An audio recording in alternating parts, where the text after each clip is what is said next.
yani mu Burundi barafise ukuntu bamanaginga umuntu akaguha agacambrete ko kubamwo akarasiyo ka sasita no mwijoro akagukorera audio ugasanga ushaka kujana kurira ku kabajaji. Rero izo nizo management twifitiye nanje ntazo nkeneye.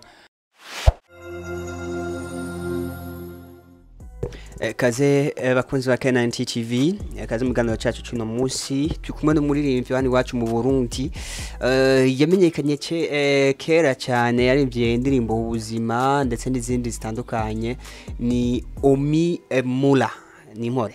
Ego cyane turashimuhora. Ya, izina ni Omi Mula. Izina ni Omi Mula ariko riva muri Ndagijimana Omar. Hajya abantu bitwa ba Omi bose babari ba Omar. Omar. Ya. Omi Mula Omar. Ego, kaze muganiro cyacu no munsi ariko ikibazo cya mbere hacimisi myinshi cyane daso indirimbo shaje. Bavuga ati mu Kirundi bavuga ati ushaka gushika kure usubira inyuma hamukitaza. Bisigura sinahevye umuziki. Ya. Ahubwo ubu rero niho nkitsa rero kuko ivyo nari maze gukora yari nka check sound. Akari inyuma karahinda mu Kirundi. Ya. Ya, yarimbye indirimbo yamenyekaye cyane ubuzima nawe uravyemera ubuzima niyo ndirimbo yawe yamenyekanye cyane. Ubuzima benshi barambwira ngo niyo ndirimbo office ariko sivyo ni nyinshi nakoze ariko ubuzima niyo isa niyafatishije kurusha izindi. Ariko ndazi kugweruka kera canke waheruka kuyumva kera ngiratakibuka neza mucishirizeho gato yumve ko ari wewe neza. Navutse nk'abandi isomero njayo nk'abandi navukiye mu Burundi ariko simbayeho nk'abandi. Yesa. Nuko ni Omi Mula habuziki kugira ngo wari ko witazurira he wari gukora uduki kugira ngo uze umeze neza ubu twitega ibintu meze neza. Yani nari nitaje nkora ibintu byinshi ndashobora kubaha iduze nibaza mu kindi kirimi bavuga ko ari album. Nariko ndakora cyane ariko sindamenya ko ashobora kubaha album ariko indirimbo ziheje gukora ndazifise kandi nyinshi cyane. Gusa nari nabonye hari ikintu canciye intege cyane bijya bintu vya COVID-19 nibiki. Byaranciye intege cyane ku buryo mbona umenga umuziki ntugenda kuko urabona n'abaririmbye benshi ntaco vyabamariye amashow twahorana kera nta siyo yabonetse muri imyaka. Nabona umenga ni nko gutamba wirorera bica bituma ngabaya nyene. Ni ubu rero wagarutse uvuze ko ushobora gusora album indirimbo ari zaheze zakorewe hehe na hehe? Indirimbo muzobimenya hageze aho zakorewe ariko ntayo hanze irimo ndibaza aha mu Burundi turafise abahinyanyuzi babishobora. Rero album sindabishira official kishobora kuza ari album canke ishobora gusohora imwe ariko byose birashoboka kuko indirimbo zimaze kuboneka ni nyinshi cyane kandi n'ubundi ndacakora ariko nobabwira abantu banzi canke abatari banzi ko nitwa Omi Mula kandi ndi ku kivi ndiko ndakora vuba bazosubira kunyumva muri industry ya 257. Mu ndirimbo cyangwa mu baririmbyi harabamwo uyusohoye indirimbo kugira udukolabo muri izo ndirimbo uriko urategura canke zamaze gutegurwa harimo amakolabo. Project yo gukora kolabo irimo ariko kuri uno mwanya nta kolabo nimwe ndakora ni indirimbo ziri ku gatwe kanje ndumwe ariko nkasohora album ndazi hazoba harimo amakolabo mugabo nkasohora imwe kolabo zizoshikirirwa mu nyuma ariko ngire ngaruke nka Omi Mula ndi umwe n'inguvu nshasha. Ndibaza abanyemera nzobanezereza. Ego none umuntu aribaza ku ndirimbo wari umaze gukora umuntu azisanga hehe? Indirimbo zanje ziri kuri Mula Omi official kuri channel ya YouTube n'ahandi ziri sindazishira mu yandi platform yandi sindashobora kuzishira ariko kuri YouTube ndibaza niyo yoroheye abarundi bashobora kuzisangako kandi ukagira partage ukagira like. Aha wumva nari nagize amakosa ukankosora kuko hajya avuga ati nta nyambo ibura gahonzi. Bakamviriza nabishasha ngiye kubazanira uko bizoba vyifashe. nuko ni Omi Mula umuririmbyi wani wacu mu Burundi wumva ko agiye kugaruka afise byinshi cyane wumva ko kandi ariko ranitegura kugira aze ameze neza. None muri zo ndirimbo ubona iya mbere umuntu yo yitega ryari?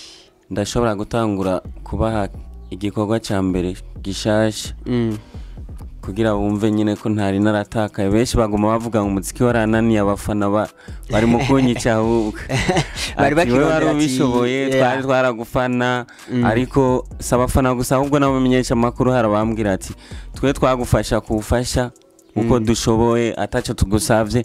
None n'igiki caguciye intege ko benshi bidoga ngo bafashwa barinze gusohora amafaranga n'ibiki? Wewe ninde yoba yaraguciye intege? Nkabura ico nishura ariko sinari nicaye nariko ndakora ariko sinashimye gusohora.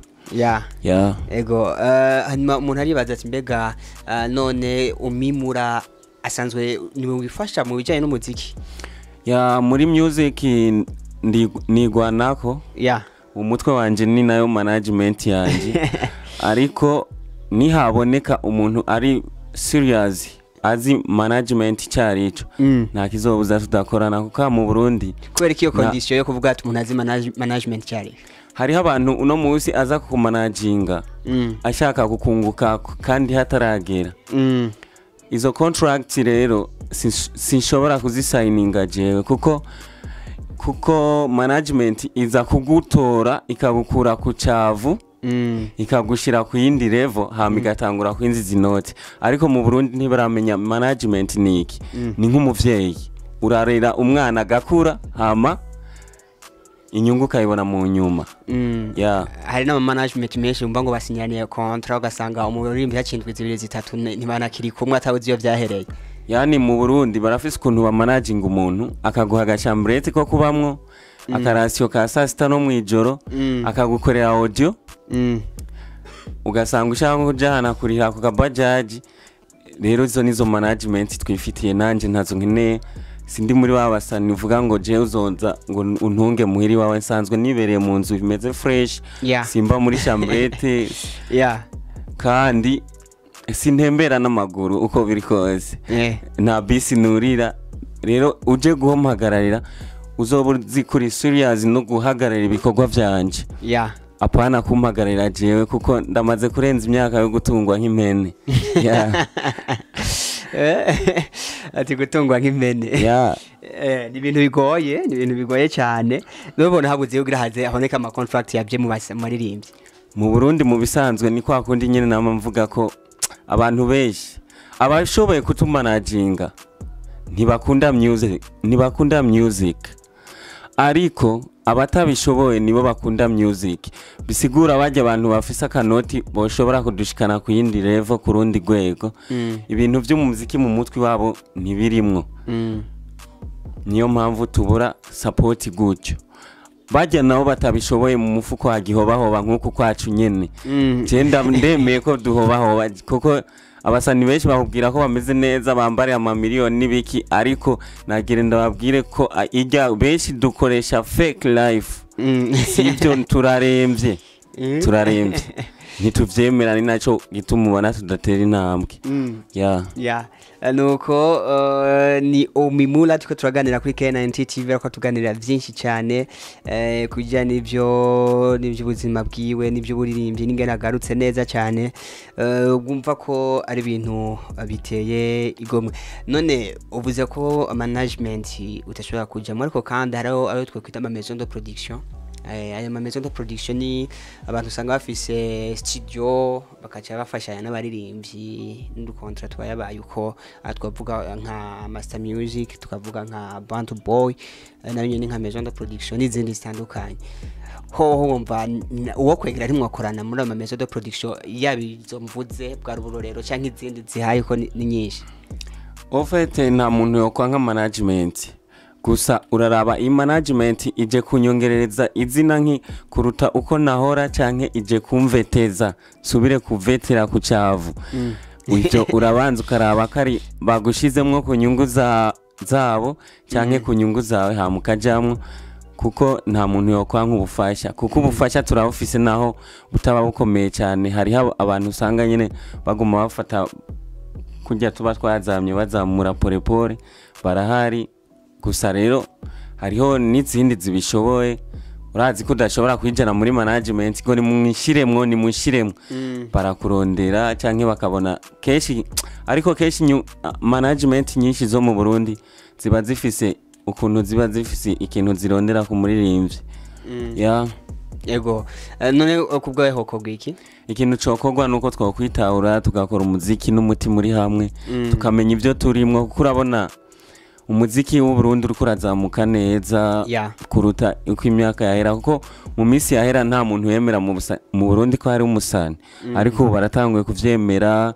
urabona durosigaye dukwiza n'amamiliyoni y'amaviews bamwe barayakwiza naho je ntarayakwiza urabona turiko turatera intambwe bibandanije twitahura ico turi n'ivyo turimwo ndazi everything gonna be alright tuzoshika kure Omi ndagushimira cyane nanje ndabashimire cyane nuko bakozi ba K90 TV ni kuri zo mpanuro ziteye igomwe cyane za Omi Mula twariko turaganira turangirije ko gene ganiro cyacu cyuno munsi twashimira cyane mwebwe mwese mwadukurikiye mwebwe mwadukurikiranye mugire umunsi mwiza ciao